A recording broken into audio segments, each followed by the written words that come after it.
Sinalaki ng mga otoridad ang isang kumpanya sa Laguna na hawak umano ng naarestong Pogo Kingpin na si Lin Shuhan alias Boss Boga. Pero wala na roon ang mga hard drive at baklas na ang mga computer. Sa Makati City naman, 17 dayuhan na posibleng galing daw sa mas malaking Pogo ang inaresto dahil sangkot umano sa iba't ibang scam at hacking. May unang balita si Salima Refrat. Hinihinalang sangkot sa love scam, crypto scam at pangahak ang 17 dayuhang naaresto sa isang gusali sa Makati City. Merong hacker, merong buyer ng data. May nakita kaming program code and script na pwede magamit to access other system without the authority nor consent ng ating system owner. We assume na meron silang activity in terms of hacking. Ayon sa NBI, mula umano sa mas malaking Pogo operation ang mga dayuhang kinabibilangan ng mga Malaysian, Taiwanese at Chinese. Yung malalaking Pogo, nag-group sila into a smaller group. Ayan na nga, nag-o-occupy ng residential units, apartments, no? Para hindi mahalata na Pogo na yun pa rin to continue with their scamming activities. Kung tinanong namin kung nasaan yung passport nila, nasa BI daw for process of downgrading. Working visa, pero dina-downgrade na ngayon as tourist. Na-inquest sila sa reklamong online fraud at paglabag sa Cybercrime Prevention Act. Sinubukan ng GMA Integrated News na kunin ang panig ng mga inaresto, pero wala pa silang tugon.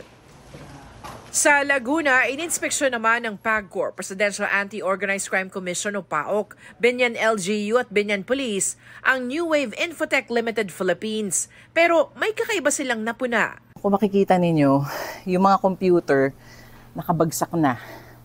Yung mga monitor, yung mga CPU, yung mismo mga hard drive ng mga computer na yan ay pinagbabaklas at wala na lahat.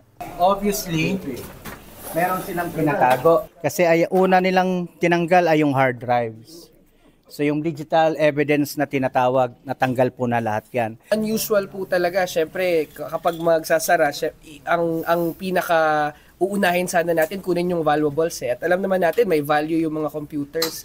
Isang IGL o Internet Gaming Licensee ang kumpanya. Pero sabi ng PAOK, may impormasyon sila na pinangasiwaan raw ito mismo ni Lin Shuhan alias Boss Boga na umano'y godfather ng illegal pogo sa bansa. Ang 12 pang nahuling Chinese kasama niya, pinaniniwala ang mga middle manager ng New Wave at mga boss ng ibang pogo. Si Lin Shuhan po ang big boss po netong New Wave. Na itong New Wave naman po ay nanggaling pa sa iba pang mga pogo na dati ng mga na-raid. Meron kasi kaming reasonable ground to believe na yung New Wave talaga, ang involvement niya is more on scamming. So bagamat meron po siyang legitimate na offshore gaming. Sabi pa ng PAOK, nakatanggap kami ng report na nung Friday na madaling araw, nung nahuli ng boss, nung Thursday ng gabi, nung madaling araw ng Friday, yung mga natitira dito na kanya-kanyang karipas. Sinisika pa namin makuha ang panig ng kumpanya. Ipatatawag na rin sa susunod na pagdinig ng Senado si Boss Boga na sinasabing may kaugnayan din kay dismissed Bamban Mayor Alice Guo. Ayon sa saksing hawak ng PAOK, nagre-report mismo si Guo kay Boss Boga bilang Madam Wa kaugnay sa pagpapatayo ng pogo sa Bamban Tarlac. Siyempre, naiinis siya. Una-una, wala namang katotohanan yung mga ganyan mga allegation na yan. Deadline na para sa mga dayuhang empleyado ng Pogo para i-downgrade ang kanilang mga working visa bilang paghahanda sa pag-alis sa mga Pogo sa bansa bago matapos ang taon. Bibigyan sila ng temporary visitor visa at 59 days o halos 2 buwan para lisanin ang Pilipinas. Sa tala ng Bureau of Immigration, nasa 12,000 pa lang ang nagsumite ng voluntary downgrading. Yung legal po na aalis ng bansa will not be blacklisted, will still have the opportunity to come back to the Philippines for legal reasons. But yung mga magpapaiwan po hindi sumunod sa mga polisiya ng ating gobyerno, ay sila po ay madideport and mabablacklist. Aminado ang PAOK, hindi madali ang pagtugis sa nasa 100 pang illegal na pogo.